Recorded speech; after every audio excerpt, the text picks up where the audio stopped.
Hello viewers, எல்லாருக்கும் வணக்கம். இன்றைக்கி நம்ம பார்க்க போகிற படத்தோட பேர் என்ன அப்படின்னு சொல்லிட்டு பார்த்தீங்கன்னா நாகேஷ். இதுதான் படத்தோட பேர். இந்த படத்தில் வந்து நம்ம பிக் பாஸ் ஆரி இருக்கார்ல, அவர் தான் நடிச்சிருப்பார். படம் பார்க்க நல்லாவே இருக்கும். சிம்பிளாக சொல்லணும் அப்படின்னா, கூட பிறந்த தம்பியாலேயே அண்ணனுக்கு ஏற்படுற பிரச்சனையை பற்றி தான் அந்த படத்தில் அழகாக சொல்லியிருப்பாங்க. இப்போ இவர் பார்த்தீங்கன்னா, இவர் தான் ஆரியோட தம்பி, அதாவது ஹீரோவோட தம்பி. இது வந்து ஹீரோவோட தங்கச்சியாக இருக்கும். தங்கச்சி வந்து ஹீரோவுக்கு ரொம்ப சப்போர்ட்டாக இருப்பாங்க. தம்பி பார்த்தீங்கன்னா, அவர் எப்போ பார்த்தாலும் கிண்டல் பண்ணிகிட்டே இருப்பார். நீ எதுவும் உருப்படியாக வேலைக்கு போக மாட்டியா அப்படி இப்படின்னு கிண்டல் பண்ணிகிட்டே இருப்பார். ஏன் அப்படின்னா வந்து இவருக்கு ஒரு நல்ல வேலை கிடச்சி நல்லா சம்பாதிப்பார். அண்ணனை பார்த்தீங்கன்னா இன்னும் சரியான வேலை இல்லாமல் வீடு புரோக்கராக தான் இருப்பார். ஆனால் தங்கச்சிக்கு அண்ணன் வந்து ஃபுல் சப்போர்ட், அண்ணனுக்கும் தங்கச்சி ஃபுல் சப்போர்ட்டாக இருப்பாங்க. இவங்க 2 பேரும் கிண்டல் பண்ணிகிட்டே இருப்பாங்க. அதாவது இப்போ ஹீரோவை பொறுத்த வரைக்கும் எந்த பொய்யும் சொல்ல மாட்டார். அதாவது நம்ம ஹீரோ வந்து இந்த படத்தில் என்ன வேலை பார்ப்பார் அப்படின்னா வந்து வீடு புரோக்கராக தான் இருப்பார். அதனால் அவருக்கு ஒரு வீடு கூட இது வரைக்கும் அவர் வந்து புரோக்கர் பண்ணி முடிச்சு கொடுத்துருக்க மாட்டார். ஏன்னா அப்படிலாம் சொல்லணும் அப்படின்னா நிறைய பொய் சொல்லணும். இவர் பொய் சொல்லாமல் இருக்கிறதுனால எந்த வேலையுமே அவருக்கு செட் ஆகாது. அவர் சம்பாதிக்காமல் தான் இருப்பார். இதை வச்சு தம்பி ரொம்ப கிண்டல் பண்ணிகிட்டு இருப்பார். இப்போ தங்கச்சி வந்து தம்பிக்கும் தங்கச்சியும் பெட் கட்டியிருப்பாங்க. அதாவது அண்ணன் வந்து எப்படியாவது ஒரு இதை விற்றுருவான் அப்படின்னு சொல்லிட்டு அவன் பொய் சொல்லி விற்க மாட்டான் அப்படின்னோன்னு அந்த 500 வாங்கிப்பாங்க. இப்போ இவங்க 2 பேரும் வச்சு இப்போ கிண்டல் பண்ணிட்டு இருக்கிறனால இப்போ அம்மா வந்து கேட்பாங்க, நீ அவனை விட நல்லா சம்பாதிக்கலாம், நல்லா இது பண்ணலாம், அவனை விட உனக்கு தான் நிறைய அறிவு இருக்குது, ஆனால் இன்னும் ஏன் நீ இப்படி இருக்கன்னு உனக்கு தெரியுமா அப்படி இப்படின்னு சொல்லிட்டு அம்மா கேட்டுட்டு இருப்பாங்க. அது மட்டும் இல்லாமல் நீ ஓட்டுற பைக்கு கூட அவன் வாங்கி கொடுத்ததுன்னு அவன் தம்பி அடிக்கடி சொல்லி காட்டுவான். ஏன்னா அண்ணனுக்கு பைக்கே நான் தான் வாங்கி கொடுத்தேன். அவர் கார் வாங்கியிருப்பார், தம்பி தனக்கு கார் வாங்கியிருப்பார், அண்ணனுக்கு பைக் வாங்கி கொடுத்துருப்பாரு. இப்போ ஹீரோ என்ன சொல்வாருன்னா, அவன் தான் அப்படி சொல்கிறான், நீ அவன் கூட சேர்ந்து சொல்லிகிட்டு இருக்கியாம்மா, அவன் இனிஷியல் பேமெண்ட் மட்டும் தான் அவன் கட்டினா, மாதம் மாதம் டியூ வந்து நான் தானே கட்டிகிட்டு இருக்கேன்னு சொல்லிட்டு ஹீரோ கோவப்படுவார். இதுக்கெல்லாம் ஒரு முற்றுப்புள்ளி வைக்கணும்னா இதான் ஒரே வழின்னு சொல்லிட்டு அவங்க அம்மா வந்து பொண்ணு பார்க்க கூப்பிட்டு வந்திருப்பாங்க.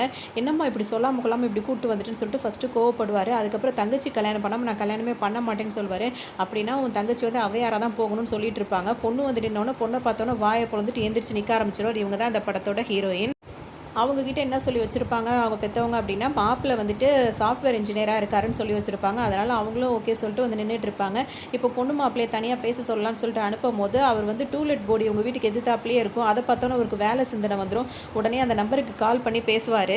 பொண்ணை பார்க்க வந்து பொண்ணுக்கிட்ட பேசாமல் அந்த நம்பரை நோட் பண்ணி அந்த நம்பர்கிட்ட கால் பண்ணி பேசுவார். எங்கள்கிட்ட சூப்பரான ஆள் இருக்கார், வந்தால் நல்லபடியாக முடிச்சிடலாம், அந்த போர்டை மட்டும் கொஞ்சம் கழட்டிடுங்கண்ணா அப்படி இப்படின்னு சொல்லிட்டு அவர்கிட்ட பேசிகிட்டு இருப்பார். இவங்க அப்படியே முழிப்பாங்க, என்ன பண்ணிகிட்டு இருக்கான் அப்படின்னு சொல்லிட்டு யோசிப்பாங்க. அதுக்கப்புறம் தான் சொல்லுவார், நான் என்ன வேலை பார்க்குறீங்கன்னு இவங்க டைரெக்டாக கேட்கும்போது நான் வீடு புரோக்கர் அப்படின்னு சொல்லிட்டு சொல்லுவார். வீடு புரோக்கரா, நான் வந்து சாஃப்ட்வேர் இன்ஜினியர்னு சொன்னதுனால தான் நான் ஒத்துக்கிட்டேன் அப்படின்னு சொல்லிட்டு அவங்க முகமே அவங்களுக்கு மாறி போகும். அப்போ என்ன பிடிக்கலையே, என் வேலையை பிடிக்கலான்னு ஹீரோ கேட்பார். உங்கள் வேலையை பிடிக்காதனால உங்களையும் பிடிக்கல அப்படின்னு சொல்லிடுவாங்க. உங்களுக்குலாம் இப்படி இருந்தால் பிடிக்காது, நிறைய பொய் சொல்லிட்டு இருந்தால் தான் உங்களுக்கு பிடிக்கும்னு சொல்லிட்டு இப்போ 2 பேரும் சண்டை போட்டு போயிடுவாங்க. இவங்களுக்கு ஏன் புரோக்கர் வேலை பிடிக்கல அப்படின்னா, அவங்க அப்பாவும் புரோக்கர் வேலை தான் பார்த்துட்டு இருப்பார், வீடு புரோக்கராக இருப்பார். இவங்க வந்து ரோட்டில் வந்து போயிட்டு இருந்தாங்கன்னா ரோட்டில் போகிறவங்கலாம் வந்துட்டு இதோ வராங்க அப்புறம் புரோக்கர் பொண்ணு இந்த அட்ரஸ் எங்கே இருக்குன்னு சொல்லி இந்த அட்ரஸ் எங்கே இருக்குன்னு சொல்லிட்டு ஒரே கிண்டல் பண்ணுவாங்க. இவர் தான் ஹீரோயினோட அப்பாவாக இருப்பார். இவர் தான் அந்த வேலை பார்ப்பார். இப்போ அம்மாட்ட வந்து கேட்பாங்க, ஏம்மா ஒரு புரோக்கரை கல்யாணம் பண்ணிக்கிட்டேன்னு, என்கிட்டையும் சாஃப்ட்வேர் இன்ஜினியர்னு சொல்லி தாண்டி என்னை ஏமாத்தினாங்க அப்படின்னு சொல்லிட்டு அவங்க அம்மா சொல்லுவாங்க. எனக்கு நல்ல மாப்பிள்ளையை பாருங்கள் அப்படின்னு சொன்னால் ஏன் இந்த மாதிரி பண்ணுறீங்க அப்படின்னு சொல்லிட்டு அவங்க கோச்சிக்கிட்டு இருப்பாங்க. இதனால தான் அவங்களுக்கு புரோக்கர் மாப்பிள்ளை அப்படின்னாலே பிடிக்காமல் இருக்கும். இதுலேயே இவங்களுக்குள்ள அதை யோசிச்சு பார்த்துட்டு சொல்லி இப்போ இவங்க 2 பேருமே பிடிக்கல அப்படின்னு சொல்லிட்டு வீட்லேயும் சொல்லி அவரும் சில வசனங்கள்லாம் பேசுவார். நீ இந்த மாதிரி உண்மையாக இருப்பேன் அப்படி இப்படின்னு. அப்போ நீ இது வரைக்கும் ஒரு வீடு கூட நீ வித்திருக்க மாட்டியே, அதாவது ஒரு வீடு கூட உன்னால் புரோக்கர் பண்ணி அந்த வேலையை சக்ஸஸ் பண்ணியிருக்க மாட்டேன், இது வரைக்கும் நீ சம்பாதிக்கவே ஆரம்பிச்சிருக்க மாட்டேன்னு அவங்க கிண்டல் பண்ணுவாங்க. அவருக்கு ரொம்ப வெறுத்து போயிடும். உடனே கிளம்பி வந்துடுவார். அவங்க தங்கச்சி தான் அவருக்கு ரொம்ப சப்போர்ட்டாக இருப்பாங்க. இந்த மாதிரி முகத்தை வைக்காத, சிரித்த மாதிரி இருன்னு சொல்லுவாங்க. அவங்க தங்கச்சியால் பேச முடியாது, அவங்க ஊமையாக இருப்பாங்க. இப்போ அவங்க அம்மாவும் வந்து வருத்தப்படுவாங்க, உனக்கு நல்ல இடத்துல வந்து கல்யாணம் பண்ணணும் அப்படின்னா வந்து உனக்கு நல்ல வேலை கிடைக்கணும்னு சொல்லுவாங்க. ஏன்னா நிறைய இடத்துல பொண்ணு பார்ப்பாங்க. இவர் வீடு புரோக்கர்னு சொன்ன உடனே பொண்ணே கிடைக்காது. இவர் இப்போ ஒரு வேலைக்காக தான் வந்திருப்பார். அவர் ஒரு கேள்வி கேட்பார். அதாவது என்ன அப்படின்னா, ஒருத்தவங்க கோயம்புத்தூரில் இட்லி சுடுறாங்க, ஒருத்தவங்க ஊட்டியில் இட்லி சுடுறாங்க, யார் சுடுற இட்லி வந்து முதல்ல வேகும், அதாவது 2 பேரும் ஒரே நேரத்தில் சுட ஆரம்பித்தவங்க எப்படி வேகும்னு கேட்பார். இது வந்து ஐஏஎஸ்ல கேட்ட கேள்வி அப்படின்னு சொல்லுவார். இவர் ஃபைல் கொடுப்பார். அந்த ஃபைலை அவர் பிரித்து பார்க்கவே மாட்டார். உடனே அவருக்கும் ஒரு கரெக்டான பதிலாக சொல்லிடுவார். இங்கே கொஞ்சம் இப்படி இருக்கும் அப்படி இருக்கும்னு சொல்லிடுவார். இவ்வளோ அறிவான பையனா, உனக்கு வேலை கன்ஃபார்ம்னு சொல்லிட்டு அவர் வேலை கொடுத்துருவார். உடனே அம்மாவுக்கு ஃபோன் பண்ணி வேலை கிடச்சிருச்சுமான்னு ரொம்ப சந்தோஷப்படுவார். அவங்க அம்மாவும் ஹாப்பியாக இருப்பாங்க. அதுக்குள்ளே பார்த்தீங்கன்னா இவங்களும் அதே வேலைக்கு அப்ளை பண்ணியிருப்பாங்க. இப்போ அவர் என்ன சொல்வாருன்னா, அழகாக இருக்க, அறிவாக இருக்க, ஆனால் இந்த வேலை இப்போ தான் ஒருத்தனுக்கு போச்சு அப்படின்னு சொல்லுவாங்க. உடனே ஹீரோயின் வந்து அந்த ஃபோட்டோ யாருக்குன்னு பார்த்தா ஹீரோவாக இருப்பார். இவரோட ஃபைலை நீங்கள் முழுசாக படிச்சிங்களா, இவர் ஒரு வீடு புரோக்கரு, 10வதுல 3 அட்டெம்ப்ட்டு, 12வதுல 4 அட்டெம்ப்ட்டு அரியர் வச்சு தான் பாஸ் ஆயிருக்காரு. அதுவும் ரொம்ப கம்மியான பெர்சன்டேஜில் தான் இவர் காலேஜே முடிச்சிருக்காரு. இவருக்கு போய் நீங்கள் வேலை கொடுக்குறீங்கன்றவுடனே, அப்படியா இவன் ஃபைலை நான் பார்க்கவே இல்லையே அப்படின்னு சொல்லிட்டு, இந்த வேலை இனிமேல் உனக்கு கிடையாது இவங்களுக்கு தான் அப்படின்னு சொல்லிட்டு ஹீரோயினுக்கு மாற்றி கொடுத்துருவாரு. அப்பாயின்மெண்ட் ஆர்டர் போட சொல்லியிருப்பார், அதையும் கேன்சல் பண்ணிடுவார். இவருக்கு பயங்கரமாக வெறியேறிட்டு இருக்கும். அங்கேருந்து வெளியேறிடுவார். இந்த வேலையை நீங்கள் அந்த அறிவாளிக்கே கொடுங்க அப்படின்னு சொல்லிட்டு வெளியேறிவார். இப்போ அவங்களுக்கு அப்படி போட்டி போடுற அளவுக்கு என்ன வேலை அப்படின்னு சொல்லிட்டு பார்த்தோம்னா, அவங்க புக்ஸ் எல்லாம் வச்சுருப்பாங்க. அதை கூவி கூவி ரோட்டில் நின்று விற்கிற வேலையாக தான் இருக்கும். இந்த வேலைக்காடா இப்படி அடிச்சுக்கிட்டீங்க அப்படின்னு சொல்லிட்டு ஃப்ரெண்டு இவர் கிண்டல் பண்ணுவார். இப்போ ஹீரோயின் பார்த்திங்கன்னா பாவமாக இருக்கும். போய் ஐஏஎஸ் புக்கு வேணுமா இது வேணுமா கேட்பாங்க. ஒருத்தர் கூட வாங்கவே மாட்டாங்க. உடனே உங்களுக்கு ரொம்ப டென்ஷன் ஆகிடும். உடனே ஃப்ரெண்டுக்கு ஃபோன் அடித்து சொல்லுவாங்க, என்னடி இது ஒரு புக்கு கூட விற்க மாட்டேங்குது, எனக்கு இந்த வேலையே வேணான்னு. உடனே உங்கள் ஃப்ரெண்டு என்ன சொல்லுவாங்கன்னா, இப்போ நீ வேணான்னு போனீங்கன்னா ஒரு வேளை சாப்பாட்டுக்கும் ரூமில் தங்குற இடத்துக்காகவும் 5 லட்சம் பேர் இந்த வேலைக்காக வெயிட் பண்ணுறாங்க தெரியுமா அப்படின்னு. ஐயோ அப்படியாடி, அப்போ நானே பண்ணுறேன் அப்படின்னு சொல்லிடுவாங்க. நம்ம நாட்டில் இவ்வளோ பேருக்கா வேலை இல்லாமல் இருக்குது அப்படின்னு சொல்லிட்டு அவங்க இந்த வேலையை கண்டினியூ பண்ணுவாங்க. இப்போ ஹீரோ என்ன சொல்வார்னா, இந்த புக்கெல்லாம் நான் உங்களுக்கு விற்று தரேன் அப்படின்னு சொல்லுவார். ஏன்னா அவங்க அவ்வளோ நேரம் போராடுறாங்க, யாருமே வாங்கலன்னு சொல்லிட்டு. இவர் என்ன பண்ணுவார்னா, எல்லா புக்கையும் ஒரு நிமிஷத்தில் விற்றுருவார். ஐஏஎஸோட கொஷின் பேப்பர் இதில் தான் இருக்குது அப்படி இப்படின்னு சொல்லிட்டு அவர் சொன்னோன்னு விற்றுரும். உடனே ஹீரோயினுக்கு அவர் மேலே ஒரு கர்ட்டசி வந்துடும். உடனே வந்துட்டு வீட்டில் வந்து அப்பாவை அம்மா திட்டிகிட்டு இருப்பாங்க. இப்போ ஹீரோயின் என்ன சொல்லுவாங்கன்னா, இனிமேல் புரோக்கர் எல்லாம் திட்டாதம்மா, அப்பா எவ்வளோ கஷ்டப்பட்டு சம்பாதிக்கிறார் அப்படின்வாங்க. ஏன்னா அவர் ஹீரோ மேலே அவங்களுக்கு லவ் வந்ததுனால அந்த வேலையும் இப்போ அவங்க மதிக்க ஆரம்பிச்சிருவாங்க. இப்போ இவங்க வீட்டுக்கெலாம் வந்து அவங்க ரொமான்ஸ் பண்ணிட்டு இருப்பாங்க. இப்போ அவங்க அம்மா பார்த்துருவாங்க, என்னடா நடக்குது அப்படி இப்படின்னு சொல்லிட்டு கேட்பாங்க.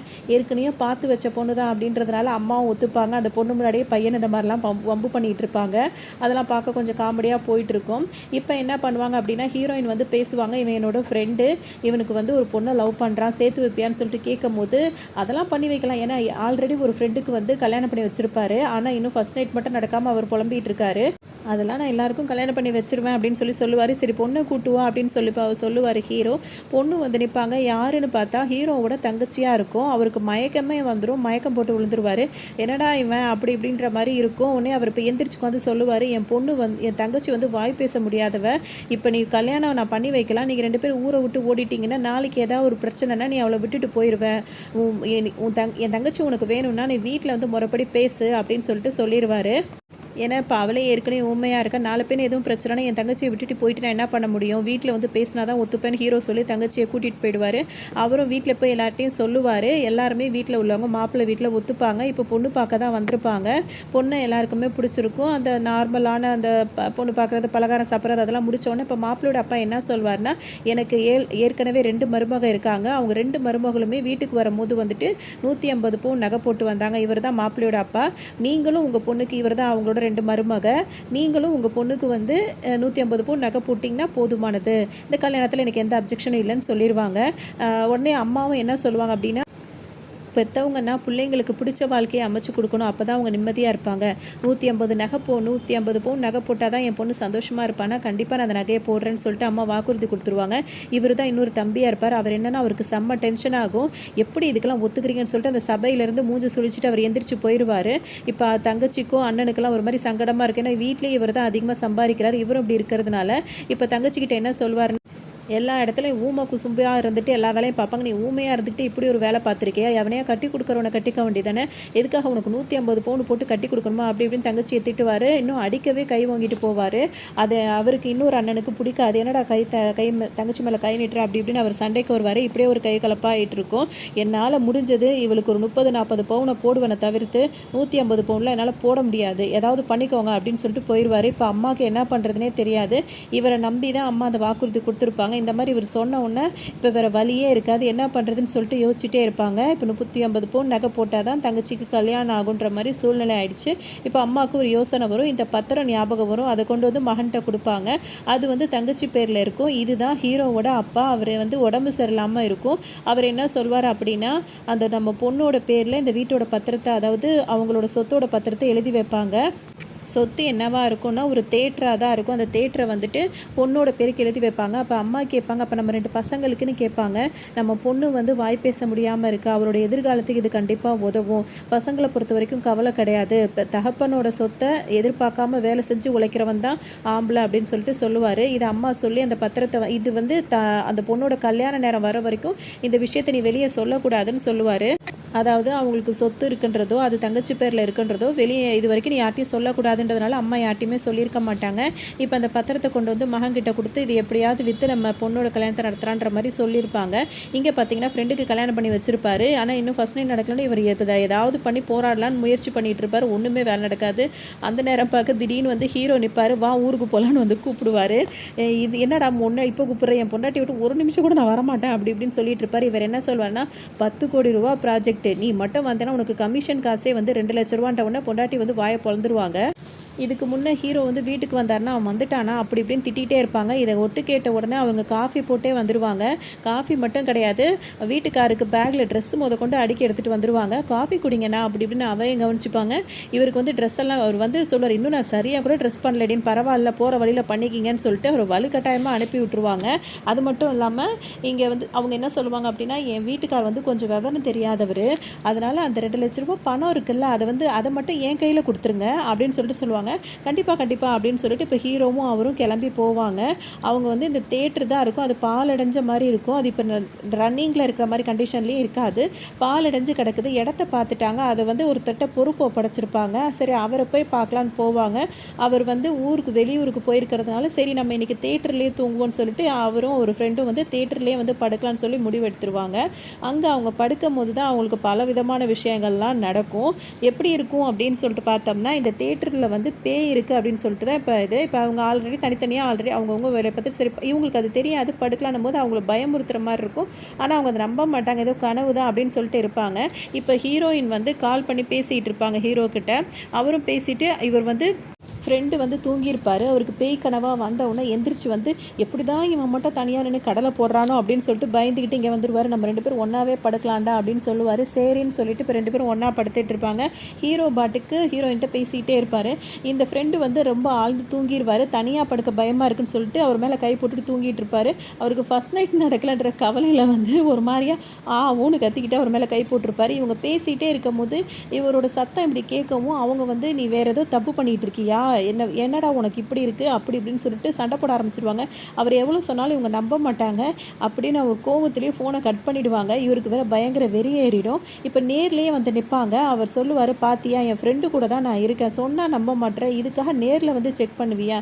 இவன் தான் ஃபர்ஸ்ட் நைட் நடக்கலைன்ற ஒரு வேதனையில் அவன் பாட்டுக்கு இஷ்டத்துக்கும் என்னமோ இஷ்டத்துக்கும் புலம்பிகிட்டு இருந்தான் தூக்கத்தில். நீ அதை போய் உண்மை நினச்சிட்டு நேரில் வந்து நிற்கிறியா அப்படி இப்படின்னு சொல்லிட்டு கேட்பாரு. ஆமாம் அதுக்கு தான் வந்தேன் அப்படி இப்படின்னு சொல்லிட்டு அவங்களும் சமாளிச்சிடுவாங்க. சரி உன் மேலே நம்பிக்கை இருக்குது நான் வரேன்னு சொல்லிட்டு இப்போ கிளம்புவாங்க. இதுக்கு இடையில வந்துட்டு பார்த்தோம்னா நைட்டு அவங்களுடைய ஸ்டே பண்ணிடுவாங்க. எனக்கு நடக்காமல் உங்கள் 2 பேருக்கும் நடக்கக்கூடாதுன்னு இவர் வேறு நடக்க விடாமல் வேறு படுக்க வச்சுருப்பார். 2 பேரும் 3 பேரும் ஒன்றா படுத்திருப்பாங்க ஒரு ரூம்குள்ளே. இப்போ நான் காலையில் விடிஞ்சிருக்கும். ஹீரோயின் கிளம்பி அவங்க வீட்டுக்கு போயிருப்பாங்க. இப்போ ஃப்ரெண்டுக்கு ஒரு ஃபோன் வந்திருக்கும். நைட்டு நாங்கள் 2 பேரும் சண்டை போட்டுக்கிட்டோன்னா அவர்கிட்ட கொஞ்சம் ஃபோனை கொடுக்குறீங்களான்னு சொல்லிட்டு கேட்பாங்க. என்னது சண்டை போட்டுக்கிட்டீங்களா, அப்போ நேற்று நீ வரல அப்படின்னு சொல்லும்போது இல்லையே நான் வரலையே அப்படின்னு சொல்லிட்டு இவங்க சொல்லுவாங்க. இவருக்கு ஒன்றே பயங்கரமாக பயம் வந்துடும். மேலே ஏறி போவார். மேலே ஏறி போனோம்னா அப்போ தான் ஹீரோ வந்து ஹீரோயின் போயிருப்பாங்க, தாட்டா கட்டிட்டு நிற்பார். இவருக்கு ஃப்ரெண்டுக்கு வேர்த்து கொட்டிடும். அப்போ இப்போ வந்தது இவ்வளோ வந்தது நேற்று ஃபுல்லாக நம்ம கூட தங்குனது யார் அது, அதெல்லாம் பேயா அப்படின்னு சொல்லிட்டு ஒரு மாதிரி ஆகிடும். சரின்னு சொல்லிட்டு இங்கே வந்திருப்பாங்க. இவர் தான் அந்த தேட்டருக்கு வந்து பராமரிக்கிறவராக இருப்பார். இவர் வெளியூர் போயிருக்காருன்னு தான் அவங்க தேட்டர்லேயே தூங்குனாங்க. இப்போ வந்து சரி அதை ஃப்ரெண்டுக்கிட்ட சொன்னால் நம்பவும் மாட்டுறாரு. இப்போ உடனே இங்கே பார்க்க வந்துட்டாங்களா.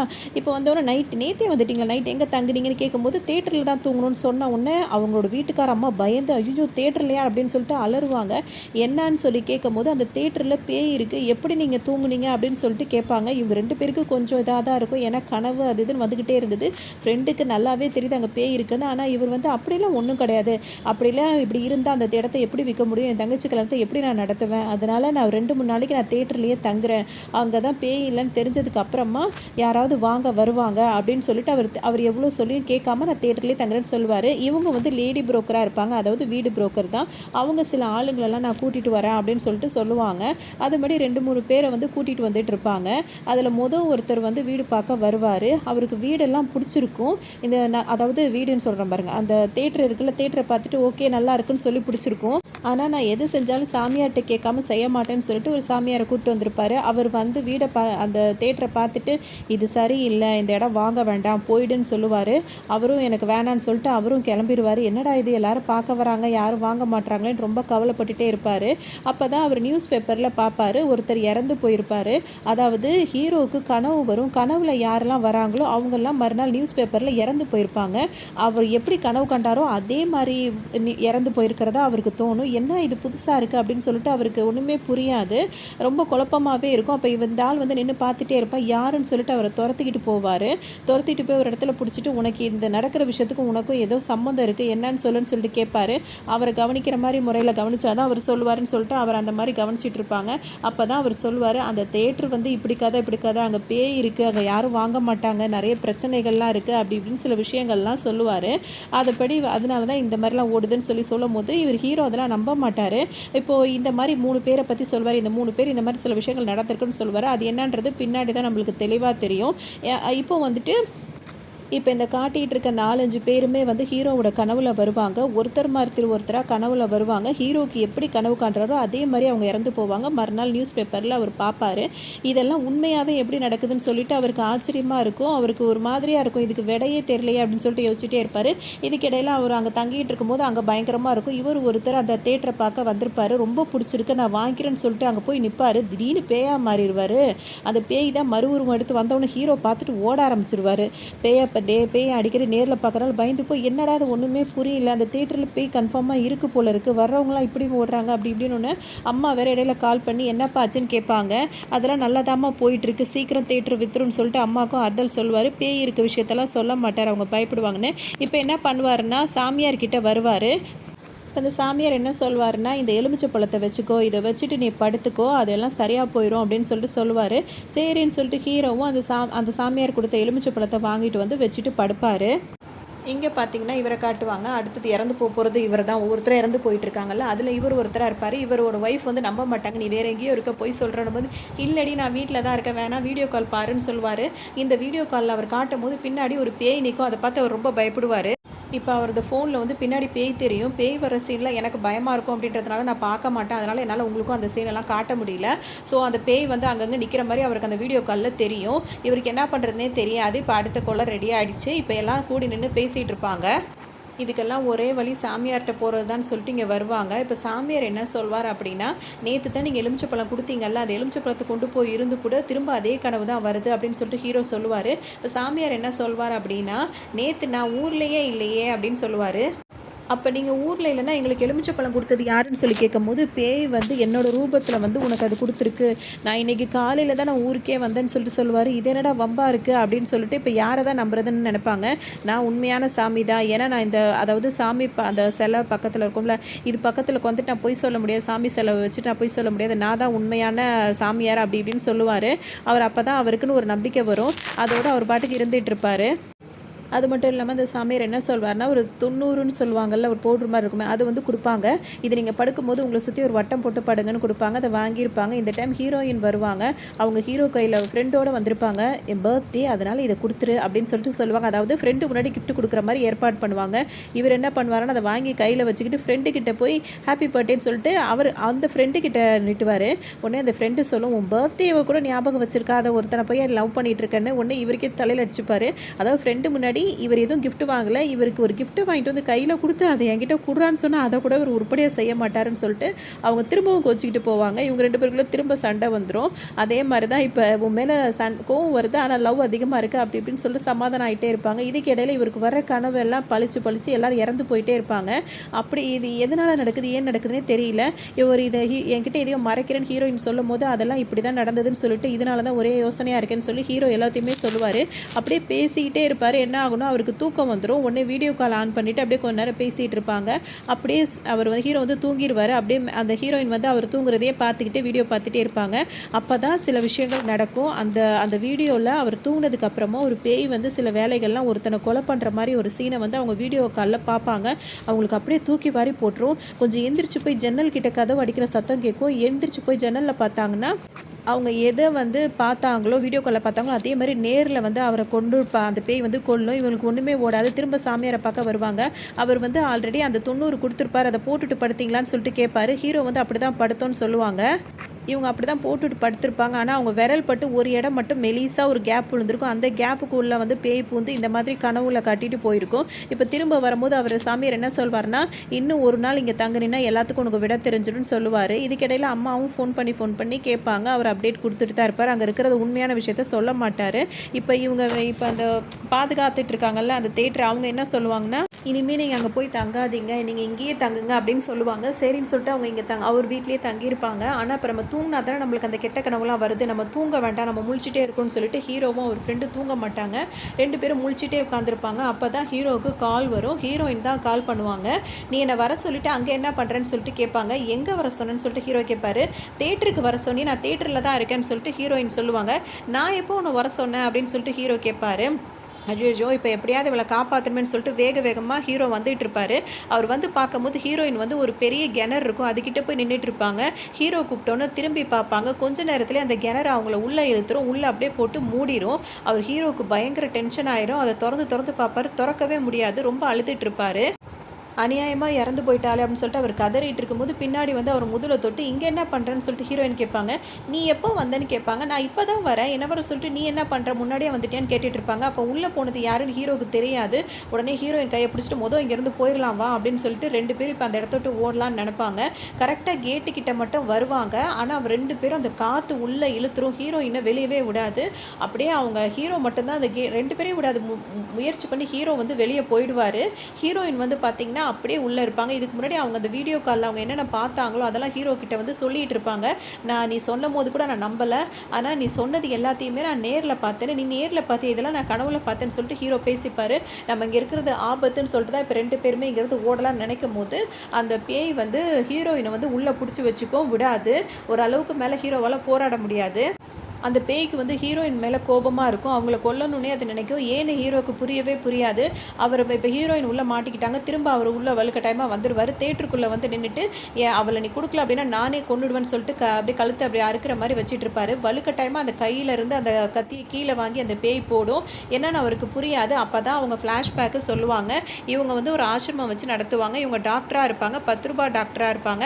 அப்போ இவர் வீடு புரோக்கராக இருப்பார். வீடு புரோக்கர் அப்போவும் அந்த வேலையெல்லாம் அவங்கள்ட்ட சொல்லும் போது எதுவுமே அவருக்கு அப்பத்துலேருந்து அவர் அந்த வேலை தான் பார்த்துட்டு இருக்காரு. இவங்க வந்து ரொம்ப நல்லா ஒரு இதாக இருப்பாங்க. எல்லார்கிட்டையும் 10 ரூபா தான் வாங்கிட்டு இருப்பாங்க. அப்படி தான் இந்த டாக்டருக்கும் இவருக்கும் பழக்கமாக இருக்கும். அந்த ஆசிரமத்தில் நிறைய பேர் இருந்துட்டு இருப்பாங்க. இதில் இவங்களும் இருப்பாங்க. இவங்க என்ன பண்ணுவாங்க அப்படின்னா, இங்கே ஒரு ஹீரோயின் இருப்பாங்க. அந்த ஹீரோயின் கிட்ட வந்து அதாவது இது செகண்ட் ஹாஃபில் இவங்க தான் ஹீரோயினாக வருவாங்க. இன்னொருத்தர் அவங்களுக்கு கால் பண்ணி இவங்க சொல்லுவாங்க, "நம்ம ஆசிரமத்திலேருந்து இருக்கிறவங்களெல்லாம் 4 பேர் இங்கே கூட்டிகிட்டு வந்தாங்க. இது என்ன இடம்னே தெரியல. நீ வந்து எப்படியாவது என்னை கூட்டிகிட்டு போயிடுக்கா" அப்படின்னு சொல்லிட்டு அட்ரஸ் சொல்லிட்டு ஃபோனை வச்சுருவாங்க. சரி நீ இவங்க தான் அது. இவங்க வந்து சரி நீ கவலைப்படாத, நான் உடனே வரேன் அப்படின்னு சொல்லிட்டு இவங்க வருவாங்க. இவங்களுக்கும் வந்து ஒரு சின்ன ஒரு லவ் இது மாதிரி காட்டுவாங்க. நான் லவ் கிடையாது, சும்மா அவருக்கு வந்து பார்த்த உடனே ஒரு பொண்ணை பிடிக்கும்ல அந்த மாதிரி பிடிச்சிருக்கும். ஹீரோ தன்னை வந்து விரும்புகிற மாதிரி இருக்காருன்னு சொல்லிட்டு இவங்களும் புரிஞ்சு வச்சுப்பாங்க. ஆனால் பெருசாக எதுவும் காட்டிக்க மாட்டாங்க. அடிக்கடி இவர் இங்கே வந்து போகிறதுனால ஒரு பழக்கம் இருக்கும். அவரோட வண்டி தான் அங்கே நின்றுட்டுருக்கும். இப்போ இவங்க வந்து அவங்கள கூட்டு வரலாம்னு சொல்லிட்டு வண்டி எடுக்க போவாங்க. வண்டி ஸ்டார்ட் ஆகாது. உடனே ஹீரோ கிட்ட என்ன சொல்லுவாங்கன்னா, "வரியா 2000 தரேன்" அப்படின்னு சொல்லிட்டு இவங்க சொல்லுவாங்க. "என்னது வரியா, இவ கேட்குறாலே, அது பணம் வேற கொடுக்குறேன்றாலே, இந்த சான்ஸை நம்ம மிஸ் பண்ணிடவே கூடாது" அப்படின்னு சொல்லிட்டு வரேன் அப்படின்னு சொல்லிட்டு இவரும் கிளம்பிடுவார். அவங்க வந்து வேறு வேலையாக கூப்பிடுவாங்க. இவர் வேறு மாதிரி நினச்சிப்பாரு. சரின்னு சொல்லிட்டு இப்போ அதை எப்படி என்னை பார்த்தா உங்களுக்கு தெரியுதுனோ அதெல்லாம் மூஞ்ச பார்த்தாலே தெரியுதுன்ற மாதிரி அவங்க அது மாதிரி கிண்டல் பண்ணிட்டு இப்போ போவாங்க. இவங்க வண்டி எடுக்கல, அதனால தான் அவர் வண்டியில் அவங்க வராங்க. அதான் விஷயம். அவர்கிட்ட அதை சொல்ல மாட்டாங்க. என்ன விஷயன்றதை முழுசாக சொல்லாமல் வருவாங்க. ஒரு இடத்துக்கு போய் நிற்பாங்க. அங்கே தான் அந்த பொண்ணு கொடுத்த அட்ரஸாக இருக்கும். இங்கே வந்துட்டு அவர் இங்கேயே தப்பு பண்ணுற மாதிரி அவர் நினச்சிப்பாரு. ஆனால் அவங்க செவுர் மேலே ஏறி நின்றுட்டு இருப்பாங்க. "இங்கே என்னங்க பண்ணுறீங்கன்னு" கேட்கும்போது, "நீ இங்கேயே ஏறி, நான் இப்போ வந்துடுறேன்னு" சொல்லிட்டு அவங்க உள்ளே போவாங்க. இவர் பாட்டுக்கு என்ன நடக்குதுன்னு ஒன்றுமே புரியலையான்னு சொல்லிட்டு அவர் பாட்டு நின்றுட்டே இருப்பார். இப்போ இவங்க என்ன பண்ணுவாங்கன்னா, உள்ளே வந்து பார்ப்பாங்க. அங்கே வந்து வெளிநாட்டுக்காரவங்களாம் உட்காந்துருப்பாங்க. ஏதோ அவங்களுக்குள்ள ஒரு பேச்சுவார்த்தை நடக்கும். நம்ம நாட்டில் உள்ளதை வந்து ஏதோ ஒன்று எடுத்துக்கிற மாதிரி அது மாதிரி பேசுவாங்க. அதுக்காக நிறைய அமௌண்ட் தரும், நீங்கள் இன்னும் கொஞ்சம் நாள் பில்லியன் கணக்கில் நீங்கள் அந்த சொத்துக்கு அதிபராகலாம் அப்படி இப்படின்னு சொல்லுவாங்க. இந்த டீலிங்லாம் பண்ணுறதுக்கு வந்து இவங்களாம் ஒத்துப்பாங்க. இவங்களாம் ஒரு கூட்டாக இருப்பாங்க. சரி இப்போ நீ ஒத்துக்கிட்டீல்ல, உனக்கு ஒரு பொண்ணு அரேஞ்ச் பண்ணி தரேன் அப்படின்னு சொல்லிட்டு சொல்லுவாங்க. அதாவது ஆசிரமத்தில் இருக்க பொண்ணை வந்து ஒரு பொண்ணை இங்கே கூட்டு வந்திருக்காங்கல்ல, அந்த பொண்ணை தூங்குற பிள்ளைங்களெல்லாம் எழுப்பி அதில் ஒரு பொண்ணை எழுப்பி வலுக்கட்டாயமாக கூட்டு வந்து இவர்கிட்ட விடுவாங்க. அந்த பொண்ணு தான் வந்து கதறிட்டு கிடக்கும் அப்படியே. அதாவது அந்த ஆசிரமத்திலேருந்து இங்கே நாங்கள் நல்லா வளர்க்குறோம் அப்படின்னு சொல்லிட்டு இங்கே ஒரு ஆசிரமத்தில் வசதியாக வளர்க்க போகிறோம்னு சொல்லிட்டு சில பிள்ளைங்களை மட்டும் தத்தெடுத்து அங்கேருந்து இங்கே தத்தெடுத்து கூட்டிகிட்டு வருவாங்க. இப்போ அவங்கள வலுக்கட்டாயமாக கூப்பிடுறது எல்லாத்தையும் அவங்க பேசுனது வெளிநாட்டுக்காரங்கள்ட்ட அக்ரிமெண்ட் போட்டது எல்லாத்தையுமே வந்து ஹீரோயின் வந்துட்டு வீடியோ எடுத்து ரெக்கார்ட் பண்ணிடுவாங்க. ஃபுல்லாக வேறு என்ன தான் பண்ணுறாங்கன்னு பார்ப்பாங்க. இந்த ஆசிரமத்தில் தான் ஃபஸ்ட்டு எல்லாருமே இருப்பாங்க. அவங்க வந்து நாங்கள் நல்லா பார்த்துக்குறோன்னு சொன்னதுனால தான் சில பொம்பளை பிள்ளைங்க ஆம்பளை பிள்ளைங்க எல்லாரையும் அனுப்புவாங்க.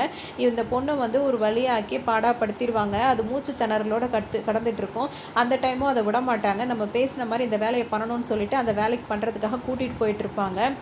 இது எல்லாத்தையுமே ஹீரோயின் வந்து பார்த்துட்டு ரெக்கார்ட் பண்ணிக்கிட்டு இருப்பாங்க. அந்த டைமில் வந்துட்டு உயிர் போகிறதுக்குள்ளே இந்த வேலை முடிச்சிடணும் அப்படின்ற மாதிரி எல்லாம் பண்ணிக்கிட்டே இருப்பாங்க. ஹீரோயின் ரெக்கார்ட் பண்ணுறத வந்து இதில் ஒருத்தர் பார்த்துருவார். அவங்க பார்த்தோன்னே இவங்க ஓடி போய் ஒளிஞ்சிக்கிட்டு அந்த இடத்துலேருந்து ஜம்ப் பண்ணி வெளியே வந்து குதிச்சிருவாங்க. இங்கேருந்து தப்பிச்சு போகலான்னு சொல்லிட்டு வண்டியடுன்னு ஹீரோட்ட சொல்லுவாங்க. என்னென்னு அவர் கேட்பார். எதுவுமே சொல்ல மாட்டாங்க. இப்போ தான் ஹீரோயின் வந்து அவங்க லேப்டாப்பில் வந்துட்டு இந்த விஷயத்தை வந்து பப்ளிக்காக பப்ளிஷ் பண்ணணும் அப்படின்னு சொல்லிட்டு நினைப்பாங்க. அது என்னவா இருக்கும் அப்படின்னா வந்துட்டு இந்த மாதிரி ஆசிரமத்தில் குழந்தைங்க வளர்றாங்கல்ல, அவங்க எல்லாரையுமே வந்துட்டு அதாவது இந்த மாதிரி அநாத குழந்தைங்களாக இருக்கிறவங்களுக்கு கேட்க யாரும் இருக்க மாட்டாங்க.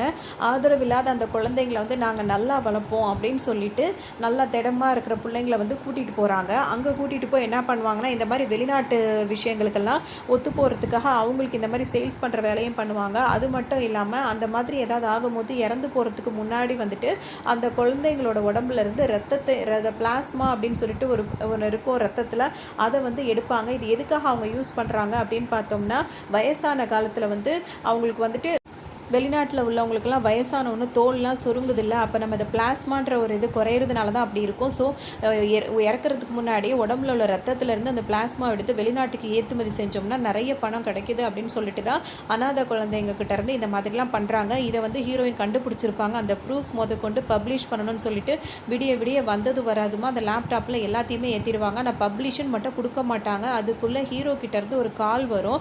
அந்த டைமில் பார்த்திங்கன்னா அங்கே ஹீரோயினை பார்த்தாங்கல்ல, அதில் ஒரு ஆள் வந்து இங்கே வந்துடுவார். ஆசிரமத்துக்குள்ளே வந்துட்டு எல்லாரையுமே கொண்டுருவார். அதாவது அந்த டாக்டர் இருக்கார்ல, அவங்களையும் கொண்டுருவார். அந்த டாக்டர் மாதிரி அங்கே உள்ள பிள்ளைங்கள்லாம் சொல்லும், நாங்களும் நாளைக்கு படித்து இந்த மாதிரி எல்லாருக்கிட்டையும் ஃபீஸ் 10 ரூபா தான் வாங்குவோம் அப்படின்னு சொல்லி ஆசையாக இருப்பாங்க. எல்லாரையுமே கொண்டுடுவாங்க. அந்த லேப்டாப்பையும் வந்து பார்ப்பார். அந்த லேப்டாப் இன்னும் பப்ளிஷ் பண்ணாமல் இருக்கும். அது ஃபுல்லாத்தையும் டெலிட் பண்ணிடுவாங்க. இப்போ இவர் என்ன சொல்வார்னா, நம்மக்கிட்டேருந்து அவள் தப்பிச்சு வேற எங்கேயோ போய் ஒளிஞ்சிட்டு இருக்காடா, அவளை எப்படியாவது கொண்டு விடணும்னு சொல்லுவாங்க. இப்போ தப்பிச்சு போன அந்த ஹீரோயின் வந்து என்ன பண்ணுவாங்க அப்படின்னு சொல்லிட்டு பார்த்தோம்னா, அந்த தேட்டர் இருக்குல்ல, அந்த தேட்டரில் வந்து ஒளிஞ்சிருப்பாங்க. இப்போ எதுக்குன்னா, அவருங்க ஹீரோ கால் பண்ணி கூப்பிட்டுருக்காரு. ஹீரோ கால் பண்ணி கூப்பிடவும் இவங்க வந்து கிளம்பி வந்திருக்காங்க. ஹீரோ ஃபோன் அடித்து கூப்பிட்டதுனால தான் இவங்க உடனே வந்தாங்க. அவங்க வந்ததுனால மற்ற எல்லாரையும் அவங்க கொண்டுட்டாங்க. ஹீரோயினை மட்டும் கொல்ல முடியல. இப்போ இங்கே ஹீரோவோட தம்பி இருக்காருல்ல, அவரும் வந்து ரொம்ப கெட்டவர் தான். அந்த கும்பலில் இவரும் ஒருத்தராக இருப்பார். இவர் வந்து அந்த பொண்ணு அன்றைக்கி தப்பிச்சு போனதை பார்த்துருப்பாரு. இப்போ ஹீரோ கிட்டே கேட்பாரு, அன்றைக்கி ஒருத்தர் இப்போது வண்டியில் வச்சு கூப்பிட்டு போனேன் யாருன்னு கேட்கும்போது, அது அந்த ஆசிரமத்தில் உள்ள பொண்ணு அது அப்படின்னு சொல்லிட்டு சொல்லுவார். அப்படி தான் இவருக்கு அந்த ஆசிரமம் அங்கே தான் அது இருக்கான்னு சொல்லிட்டு அந்த ஹீரோயின் இருக்கிற இடத்த கண்டுபிடிச்சி தான் இவர் போய் அதெல்லாம் கொன்னது இவரோட தம்பியோட வேலையாக தான் இதெல்லாம் இருக்கும். இப்போ இவங்கெல்லாம் வந்து எல்லாம் ஒன்று சேர்ந்து வந்து இந்த பொண்ணை எப்படியாவது கொண்டுறணும், நம்மளை பற்றின விஷயங்கள்லாம் இவருக்கு தெரிஞ்சிடுச்சு அப்படின்னு சொல்லுவாங்க. இந்த தம்பியும் சும்மா இல்லாமல் இவங்களோட டீமில் இருக்கிறதுனால எல்லாருமே அந்த பொண்ணை வந்து துரத்திட்டு வந்து இங்கேயே வச்சு கொடூரமாக கொல்லுவாங்க. அது கொல்லும் போது என்ன சொல்கிறதுனா, அந்த தேட்டரில் தான் அது நடக்கும். இது எப்படின்னா, அவர் மெசேஜ் பண்ண மாதிரி அவர் கால் பண்ண மாதிரியே ஹீரோயினுக்கு கால் பண்ணியிருப்பாங்க. அதனால தான் ஹீரோயின் இங்கே வருவாங்க. அவர் ஹீரோ பண்ணியிருக்க மாட்டார். அதனால் இந்த விஷயம் நடந்த விஷயம் எதுவுமே ஹீரோயினுக்கு தெரியாது. ஹீரோக்கு ஏதோ ஒரு ஆக்சிடென்ட் ஆன மாதிரி அந்த ஆக்சிடென்ட் ஆன மாதிரி காட்டியிருப்பாங்க. அதனால தான் இவருக்கு இந்த நடந்த விஷயம் எதுவுமே அவருக்கு தெரியாமல் இருந்திருக்கும். அவர் கூப்பிட்றாங்கன்னு இவர் வெளியே வந்து அது அவர் ஃபோன் எடுத்து இவங்களை கூப்பிட்டதுனால தான் இவ்வளோ நடந்திருக்கு. ஹீரோக்கு இதை பற்றி எதுவுமே தெரியாது. இப்போ தான் அந்த பேய் எல்லாத்தையும் சொல்லி முடிக்கும். அதனால தான் அவங்க ஹீரோயின் மேலே அந்த பேய்க்கு என்ன கோவம் அப்படின்னா, அது செத்து போகாமல் இருந்திருந்தால் ஹீரோ வந்து தன்னை தானே கல்யாணம் பண்ணியிருப்பாரு. நான் செத்து போனதுனால தான் நான் உன்னை அவன் யோசிக்கிறான் அப்படின்னு சொல்லிட்டு தான் அவங்க ஹீரோயினை வந்து இது பண்ணது. இப்போ மனசு திருந்தி அதெல்லாம் ஒத்துக்கும். இப்போ ஹீரோ வந்து அவங்க எல்லாரையும் அதெல்லாம் வெளிச்சம் போட்டு காட்டி தம்பிக்கும் அந்த தண்டனை கிடைக்கிறது எல்லாத்தையுமே கரெக்டாக பண்ணிடுவார். இது மூலிமா வந்துட்டு அந்த அநியாயமான வேலைகள்லாம் வந்து தடுக்கப்பட்டுரும். இப்படி தான் இந்த கதையை வந்து முடிச்சிருப்பாங்க. ஹீரோட தம்பி வந்து நல்ல இடத்துல வேலை பார்க்குறாரு, நல்லா சம்பாதிக்கிறாரு நம்ம நினச்சிட்டு இருப்போம். ஆனால் அப்படி கிடையாது. அவர் இந்த மாதிரி மோசமான ஒரு வேலையை பார்த்து தான் அவர் நல்லா சம்பாரிச்சிட்டு இருந்திருக்காரு. இது வீட்டில் உள்ளவங்க யாருக்குமே தெரியாது. இப்போ தடையும் போது எல்லாருமே அவருக்கான தண்டனை வாங்கி கொடுத்த மாதிரி இருக்கும். அதோட இந்த விஷயங்கள்லாம் வெளியே வந்ததுனால அந்த தேட்டரை விட்டு அந்த பேயும் அங்கேருந்து போயிடும். அந்த தேட்டரும் நல்ல ரேட்டுக்கு வந்து விற்றுருவாங்க. அதுக்கப்புறம் அவங்க சிஸ்டருக்கும் வந்து நல்லபடியாக கல்யாணமும் முடிச்சிருவாங்க. இவங்களோட கல்யாணமும் நல்லபடியாக நடந்துடும். இப்படி தான் அந்த கதை வந்து முடியும். இதுலேருந்து நம்ம தெரிஞ்சுக்கிற விஷயங்கள் நிறையாவே இருக்கும். எனக்கு இப்போ சட்டுன்னு தோணுது என்ன அப்படின்னா, வீட்டில் அக்கா தங்கச்சி மேலேயே பிரியம் இல்லாதவங்க வந்துட்டு வெளியே என்ன பண்ண போகிறாங்க அப்படின்னு தான் இருக்கும். இப்போ இந்த தம்பி வந்து ஆரம்பத்திலே தங்கச்சி கல்யாணத்தை வந்து இந்த மாதிரி பேசுகிறாரு பார்த்தீங்களா, இவர் வெளியே என்ன நியாயமான வேலை பண்ண போகிறாரு அப்படின்ற மாதிரி தான் நம்மளுக்கு தோணும். கண்டிப்பாக இதில் இந்த மெசேஜ் இதெல்லாம் உங்களுக்கு ரொம்ப பிடிச்சிருக்கும்னு நினைக்கிறேன். இதில் வர பேசின்லாம் கொஞ்சம் பயங்கரமாகவே இருக்கும். நீங்கள் அந்த படம் பார்க்கும்போது உங்களுக்கு அது நல்லாவே தெரியும். ஸோ இந்த இன்னொரு கதையில் உங்களை சந்திக்கிறேன். அது வரைக்கும் இந்த கதையை பார்த்த எல்லாருக்கும் ரொம்ப நன்றி.